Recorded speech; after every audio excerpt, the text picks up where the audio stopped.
You wake up. There's something scratching at your eye. Is that the word for it? It's just right in front of your face. You feel like it should be more uncomfortable, but, well, it doesn't really bug you at all. You feel scratching away at it, and there's an occasional squelching noise. There's a wetness behind it. Wetness. How do you know what that is? Eventually something comes into view. It seems like a big smudge just covering your vision, you think it is.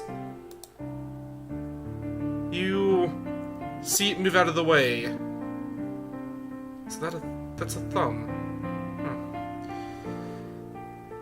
The vision gets clearer, and you see what appears to be the mask of a man.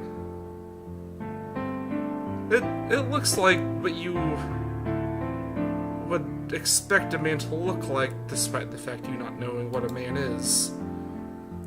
But you can tell it's off. It's not the actual face, it's just a mask of a face.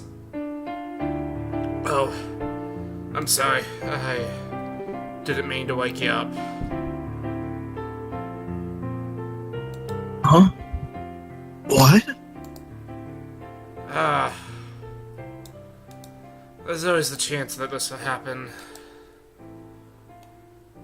You know, it might just be best for the both of us if you just go back to sleep for a while. No!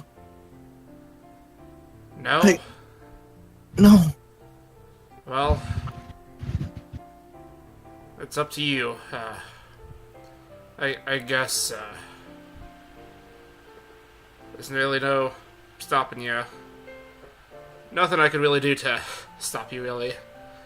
But it would be easy on the both of us if we could just go back to sleep for a while. It's a lot nicer down there than it is up here. I don't want to sleep. Well, What is sleep, anyways? What does this mean? questions. Oh, I woke you up. I guess the best thing I could do for you right now is at least let you get up.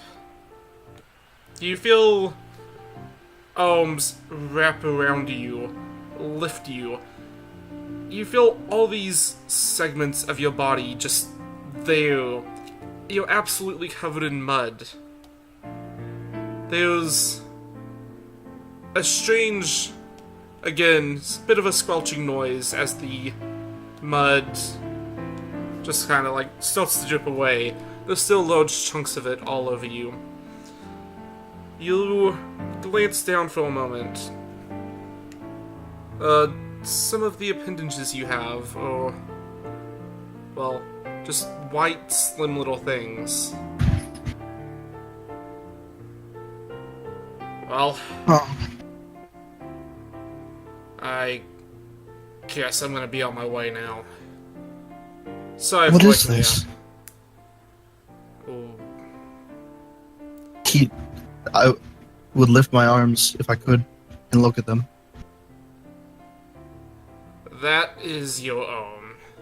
That's, well, you. You can use it to, pick things up. Pick things up? Yes, he takes off what seems to be some sort of strange long stick, you think the word for it is, off his back, with something round at the end. He puts it down and then picks it back up. Oh. I see. He always told me that this kind of stuff would happen. I've seen it happen to others, but... well... What did happen? Alright, you're gonna have 3 questions. Because I don't want to sit here all day and answer questions. What am I? You, well, we are the last of the world. Great many years ago, there was a pretty big fight. A lot of people fell. Everything just died. There were a few things, though, that just kept coming back, and, well, that's us. We're the only thing that this world has left. Why? That's a very good question. One that I don't have the answer to. What do I do now? Do what you want. You're your own... He looks you up and down. Man. Well, I'm off. Don't get any funny ideas and try to follow me or anything. He would reach out his arm. He looks down at you, somewhat crumpled body still on the ground. Well, I guess it's never too bad to have a traveling companion. He puts his arm out to you. His grip is strong. He lifts you up with ease. Whoa.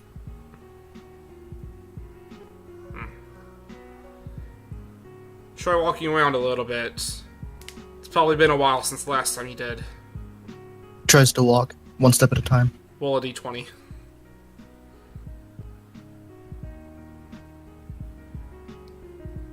False. It's rather difficult. You do fall a few times. With some gentle, quote-unquote, encouragement and, well, a lot of help, you do manage to begin walking after about an hour or two. Sorry. That's alright. It's always hard your first time. So, do you remember your name or anything? Name? What people can call you? Johnny. Johnny. Well, Johnny, I'm Mel. Nice to meet you, Mel. Well, nice to meet you too, I guess. Sorry for waking you up like that. Well, It's okay. let's get going. He begins packing Alright. up several things that you didn't notice before that was just laying out about you.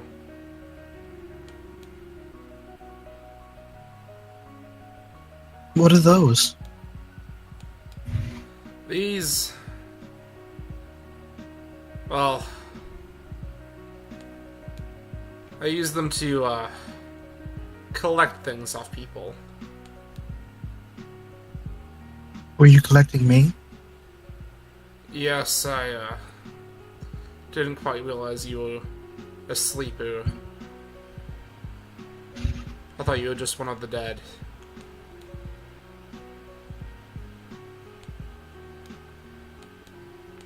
Oh.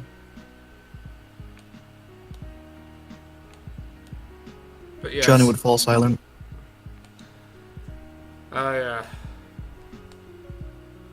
I'm sorry, kid. He would shrug as best as he could. Alright, well, let's get going. Give me another d20.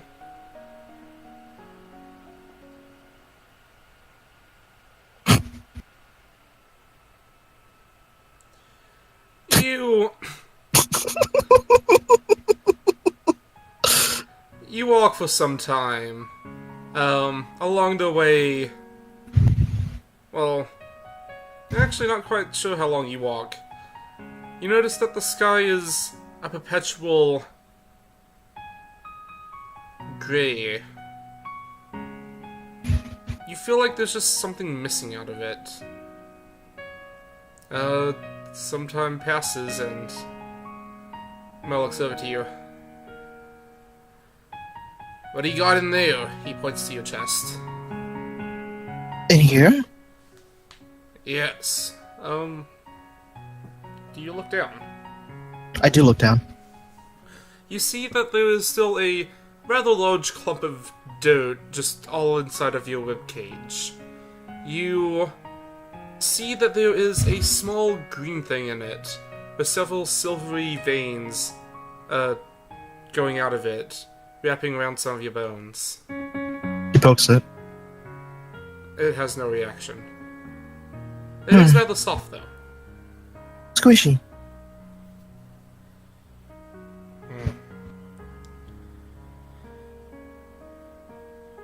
Well, let's get you covered up then. You don't want to have someone seen that. He reaches into his bag and hands you over what seems to be a rather large tattered cloth. He would take it and snuggle up in it. It wraps around you rather easily.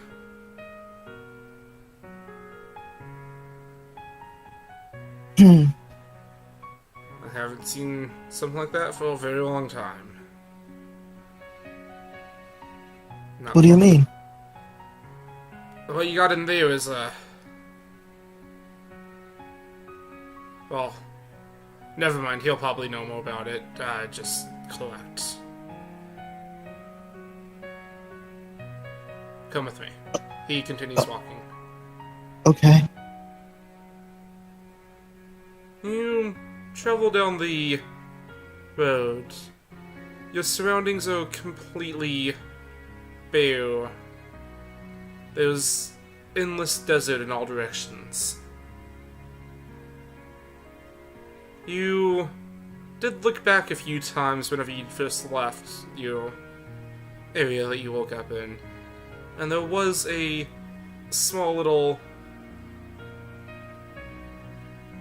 thing of... There was just something on the ground that was in a dip. You could see through it, and it shimmered every once in a while. You weren't quite sure what it was. You have a feeling that that's what made the mud sound like it was squelching. You continue on down the road. There's a sudden drop-off on one of the dunes that you come over. You look down and you see what appears to be a city completely covered in cloth. But Whoa. it's not... You don't quite know what it is, but you know that it's not something that's, well, too extravagant. It appears to be, well, just something that's not meant to keep out any sort of weather or anything. The cloth seemed to just be there to keep away prying eyes. Eyes. You don't know where that code came from. Oh, city.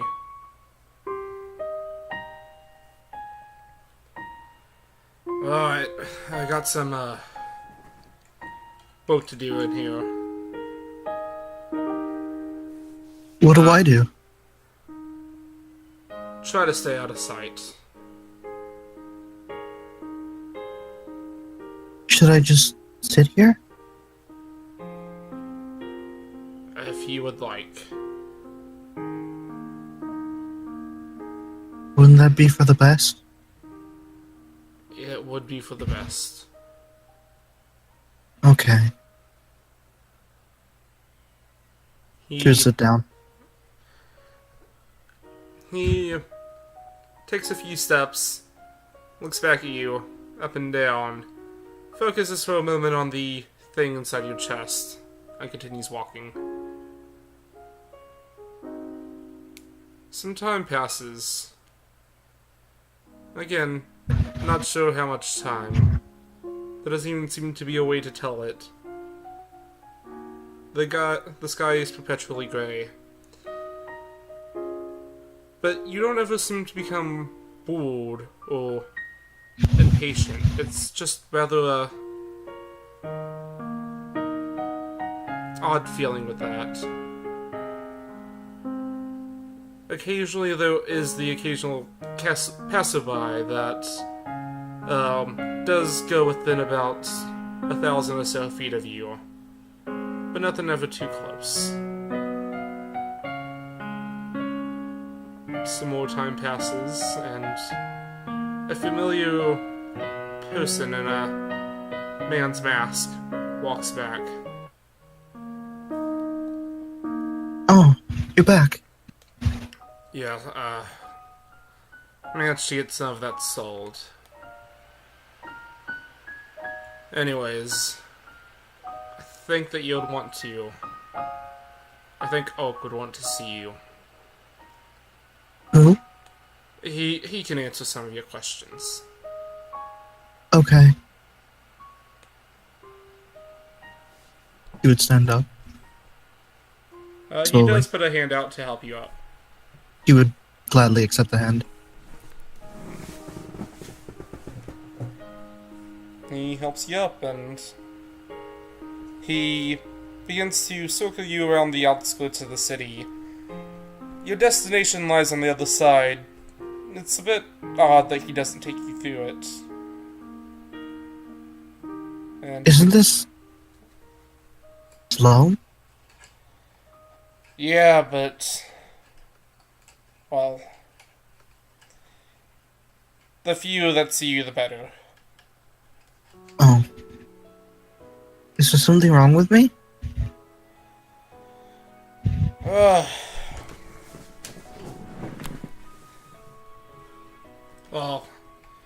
not with you. He points at the thing inside. Points towards the cloth. You know that he's gesturing towards the thing inside your chest. That thing is a bit of an interest to Oak. And Is he going to take it? I don't know. He pulls the cloth tighter.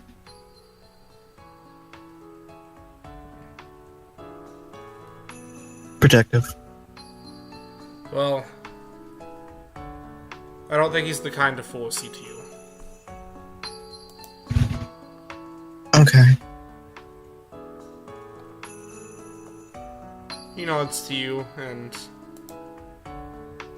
continues on the way. Do you wish to talk to him at all? The journey is rather long.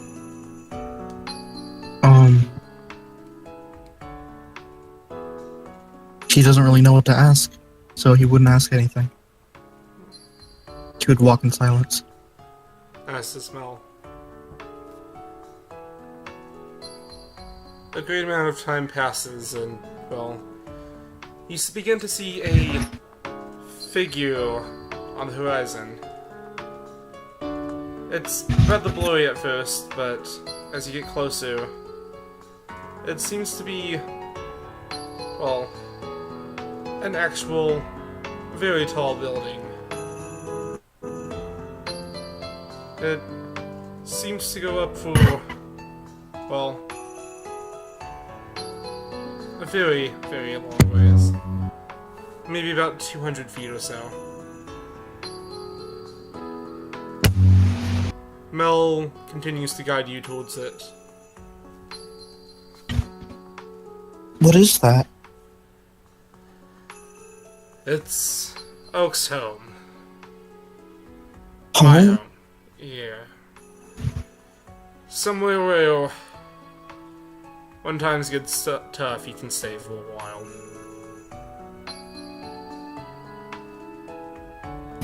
We'll They need look down. You look down? Yeah. I was gonna have you all D20 perception, but... Well, you look down, and you realize that the small plant has actually begun to also wrap itself around your ribcage, and has grown a decent amount. It's now almost at the neck bones, where it used to be towards the center of the chest. Oh, what is... What?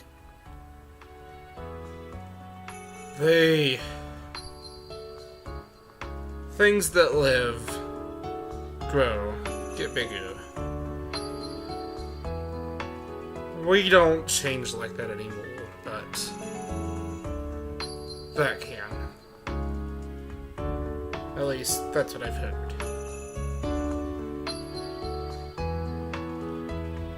He continues walking into the tower.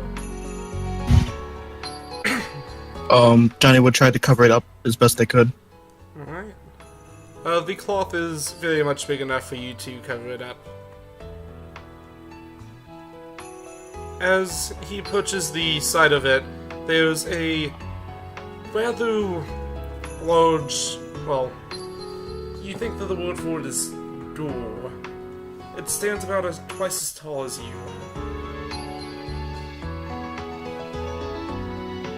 Mel walks up and slowly knocks 3 times.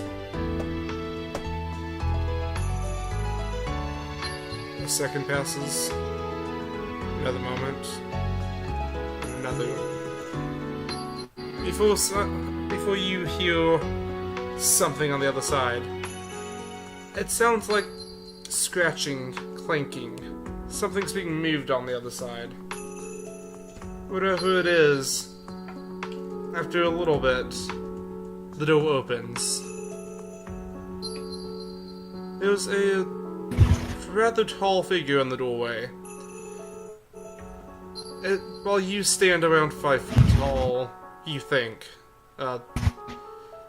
This is more about 7 or 8 feet tall. It's the few people that you saw passing, whenever you had a chance to see them, they all seem to have some sort of mask on, just like Mel. This one, on the other hand, does not. It has a strange, pearly white skin, and a smile engraved in its face. The look of the face gives you the feeling of the mask, but you don't suspect that this is something that can be pulled off like the mask. Speaking of masks, Johnny would touch his face. You Because it just now dawned on him. You touch your face. What's a mask? You touch your face. You feel several holes. The rest of it just gives you the feeling of, well, whenever you touch another one of your appendages. You don't feel something like what's on the mask. Something like a mask. You know that there was just something missing.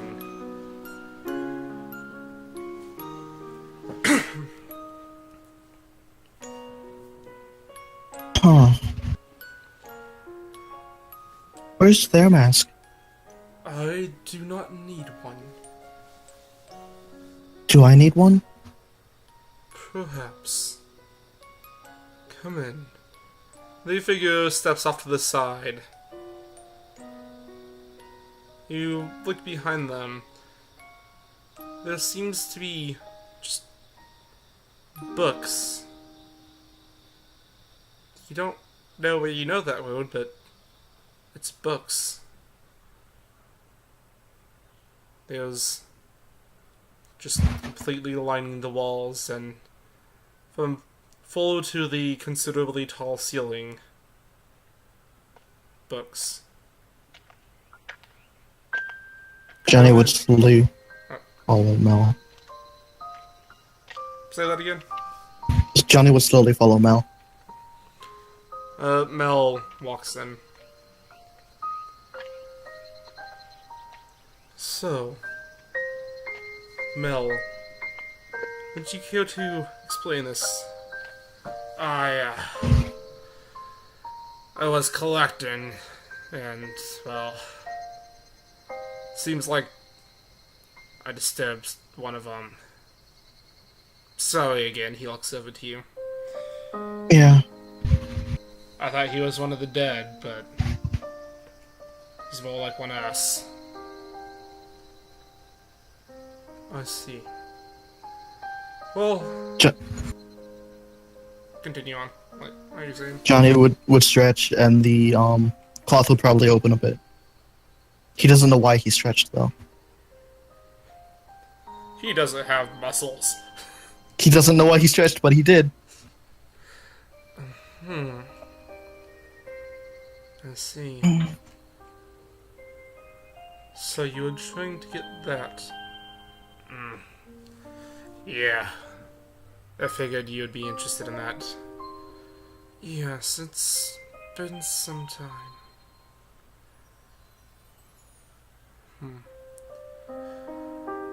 This could be a chance to bring back some life to the world. It's been a great long time since the last time I've seen anything like it, but if there's one, then maybe there's more growing out there somewhere. More? Yes, or it could be the last of its kind. The last? It's possible. He would look down again. Whatever the case is, we need to take great care of it. May I have it? You want to take it? Yes.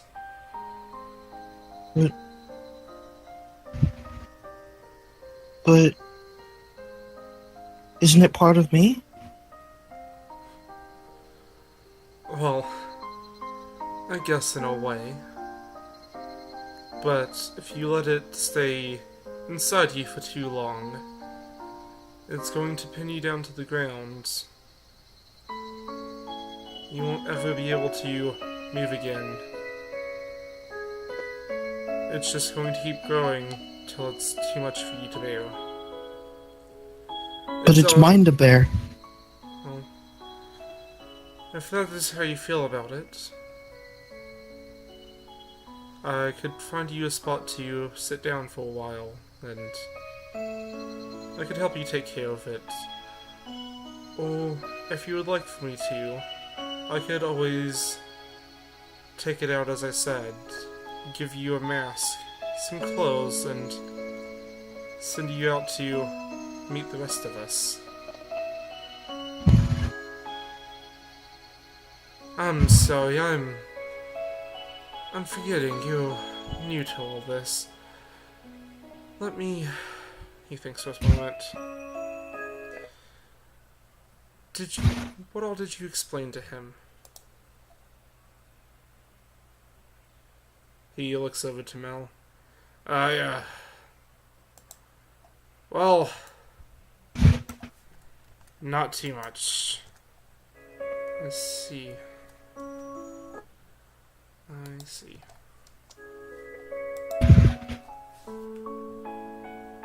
Well,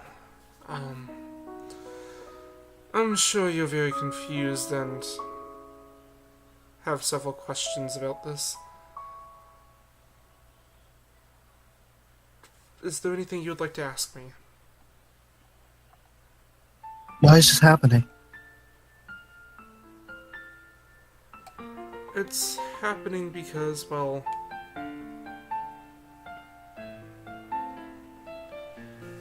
You see, back in life, there were... Well, a time before this, there were people that were afraid to pass on to the next world. So, they became things like us. undying and can just continue on forever.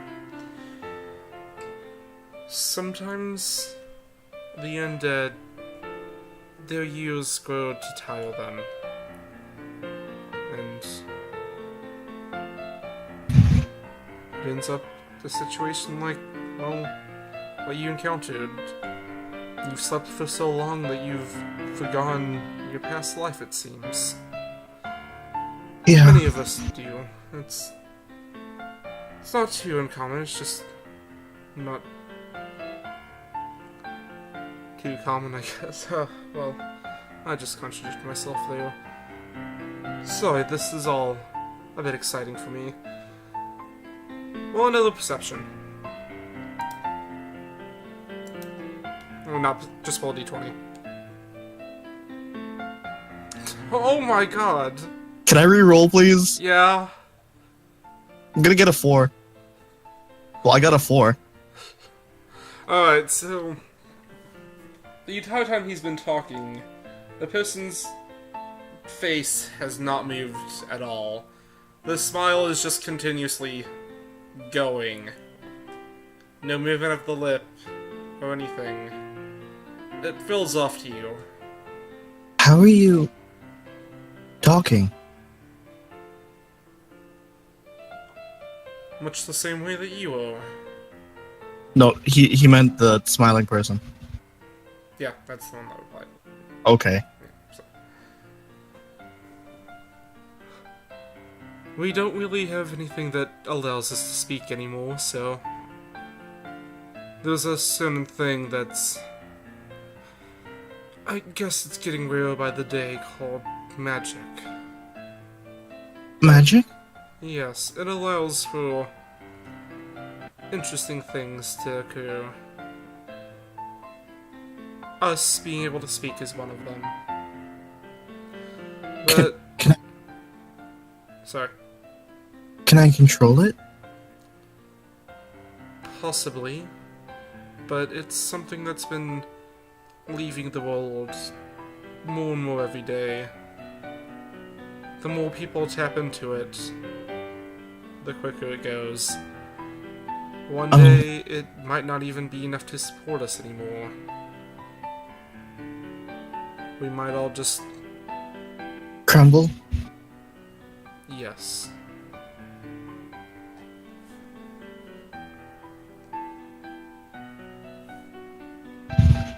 I don't want that to happen.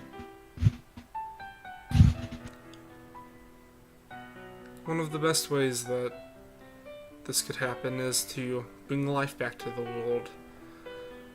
Life brings magic with it. And, well, you brought a spark of life back into the world. So. I want to take care of this. Yes.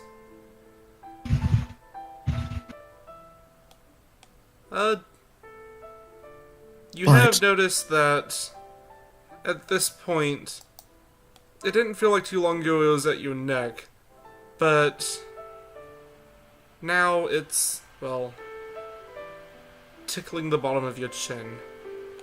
Its veins have started to wrap around your legs. Not too much, but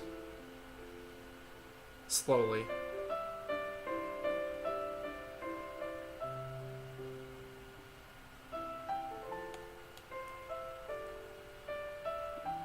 So, you don't wish to leave it, you want it to stay a part of you. I'm not sure. I want to take care of it, but I don't want to be pinned down. I don't know what to do. Well, that's rather simple. We can always take it out and put it up on the roof to where, whenever it grows, everyone can see that life is coming back. And if you don't want to go out there and see the rest of the world, see what kind of people have become, you can always stay here with me and care for it. That sounds good. Now, I've just asked you to sign on to a lot. Do you have any questions for me?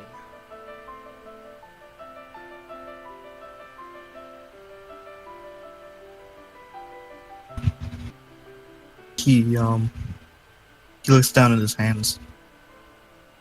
What are this white stuff?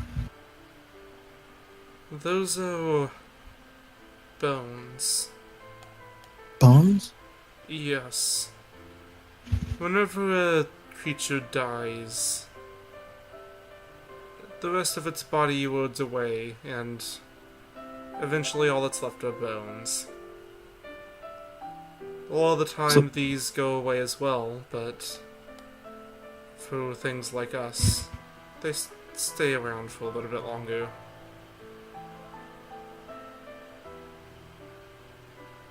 Dead things. Huh. Yes. He rolls up one of his robe sleeves, and you see between his glove and where he's pulled up the sleeve to you, there's just more of that odd white skin, much like what covers his face. I do my best to preserve it.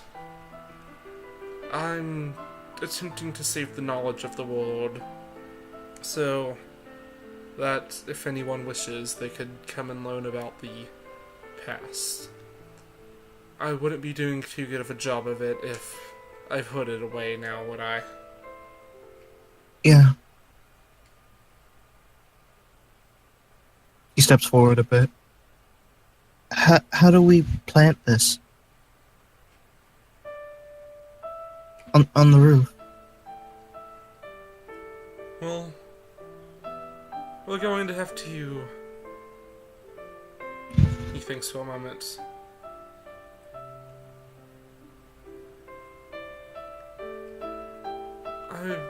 Normally you would take some dirt from outside and, well, put it up there, put the plant in, but the world is just sand. There's dirt in. Yes. He would open up the cloth and poke the brown stuff if he could. Where that came from is a bit odd, but he looks at it. It's seemed to have dried up quite a bit. That won't support it. I might have to use magic in order to keep it alive. What about where I was sleeping? There was something there. It was shiny. Something shiny. He looks over to Mel. Yes, there was a pool of water there. I heard about it from some other travelers, and that's what drew me over there. It's about 5 years east. Let's see. Well... Wait. How long? 5 What? years. If he could, he would look terribly confused. You looked as confused as a skeleton can look. Yeah. Yeah. Time passes oddly, doesn't it? Yeah.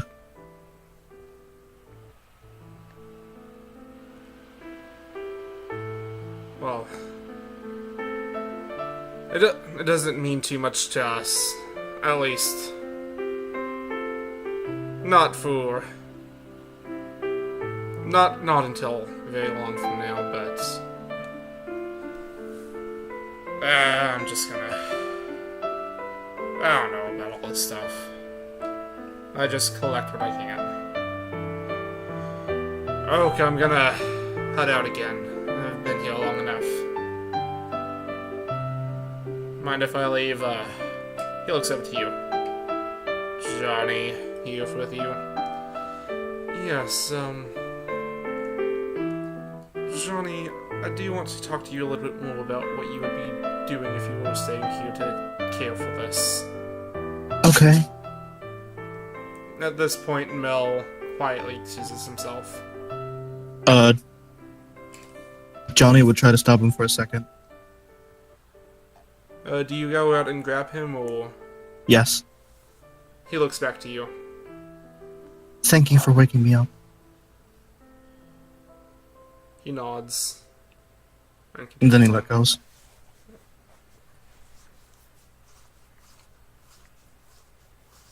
And Mel goes out the door. Well, you would have to stay here for quite some time. I would teach you some ways to tap into the magic of the world to keep this alive. Just know that each time you do, you bring about the end of, well, what's left. A little bit more each time. If this manages to live, then, well, that might bring back some more magic to keep things going for a bit, but... I believe in it. I choose to believe too.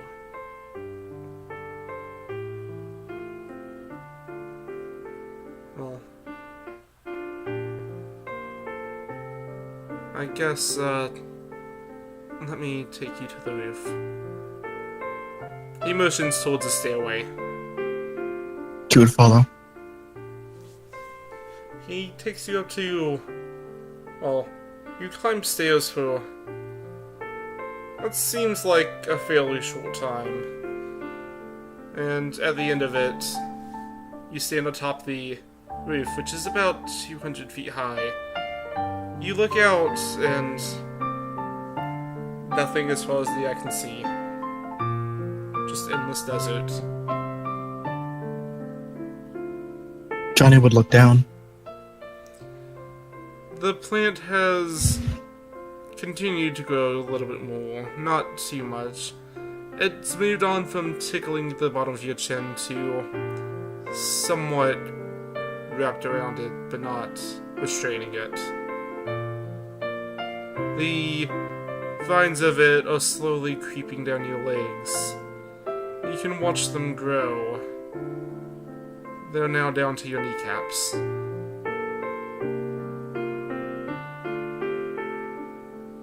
Should we do this quickly? Yes. If we wait too much longer, it's going to be a bother to get it off of you.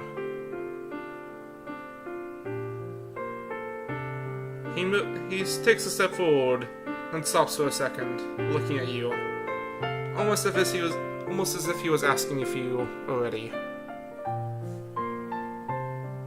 Johnny would nod. He reaches inside, and it feels odd. This is something that you've grown accustomed to, well, what seems to be your whole life, is having this thing inside of you.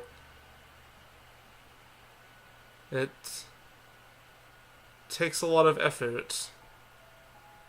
And there's a lot of time that it takes to do this. Do you wish to stop him from taking it out, or do you let him continue to take it out? This feels wrong. Huh? This feels very wrong. What do you mean? You trying to take it out feels very wrong. Do you wish for me to leave it there? I don't know, but it's scaring me.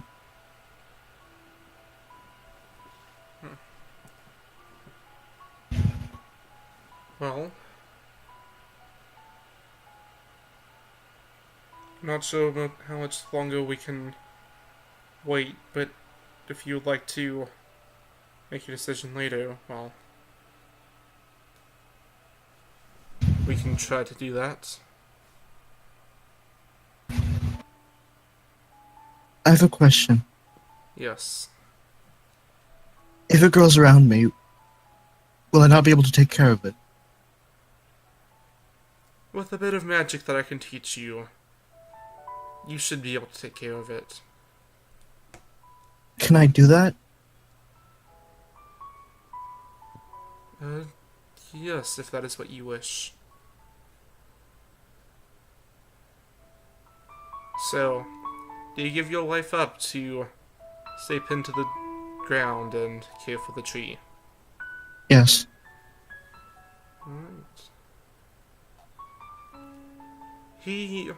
Oak teaches you a bit of magic that conjures some more of that shiny stuff and, well, more of the dirt out of nowhere. Each time that the magic is used, you can feel something being drained out of you. It's not just affecting you, it seems to be hitting him as well. It's not too much, but it's noticeable each time it happens. You continue to stay there. The tree grows and grows. After some time, you're unable to move anymore, but you're able to continue to cast the spells to keep it alive. Well, Do they visit? Huh? Do they visit? At all? Say that again. Do they visit at all? Yes, Oak does come and visit every once in a while. You have not seen Mel in some time, however. Not since he's left. Johnny would be happy. Happy that they haven't forgotten him. The tree continues to grow, and grow, and grow. At some point it seems like it's going to almost be as tall as the tower. But eventually the roots wrap around your eyes, and you're unable to see it anymore. You continue to cast the spells to keep it alive, and well, it doesn't seem like it takes away from you anymore each time you cast the spell. It seems like the tree's helping. Oak comes back every once in a while to take something from the tree, and, well, he says he's using it to make more of them in the nearby area. After Can Johnny speak? Yes. He would say thank you every time. Every time. It happens quite a bit, and he gives you a respectful each time. He doesn't come back for some time after several of the clippings, and, well, a very long time passes. The weight of the tree seems to begin to crack your bones. Eventually, you do hear Oak out from under the roots. He tells you stories about how big the tree is and how this one thing that you've brought to him and what you've cared for has begun to bring life back to the area. Can Johnny speak? Yes, but with some difficulty. Thank you. Thank you for giving me this opportunity. And thank you for helping me. Thank you for bringing life back to the world. It's my pleasure. The bones continue to crack as the conversation happens. I think I'll be leaving soon. And I'm sorry. You hear But I'll another... care for this. you hear As long as I can.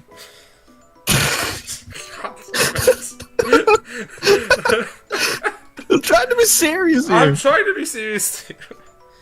You hear another crack, and, well, then you don't hear anything. You feel yourself being moved through the tree branches, through the trunk, through the roots, through the trunk, up the tree branches. You have a view now. You're back atop the tower, this time much higher up. You look out into the world and the desert is now covered in trees. You manage to look back towards, well, where you are, and the tree that you have grown is, well, massive. Its roots now reach down to the bottom of the tower and reach up into the heavens. It manages to barely touch the clouds. You somehow look down at yourself and you're red now. Time goes on and you feel yourself grow heavy and heavier and heavier. Eventually, you drop. And you drop. Then you drop. You land in the ground and it's not too painful, but it was an odd feeling. You go down beneath the ground at some point and eventually you rise back up again. The trees are taller this time. You continue to rise up and rise. You look around and you're no longer able to see the tower anymore through the roots of the tree. The forest has grown out and so far and is high enough now that you can't see the sky. You continue to grow.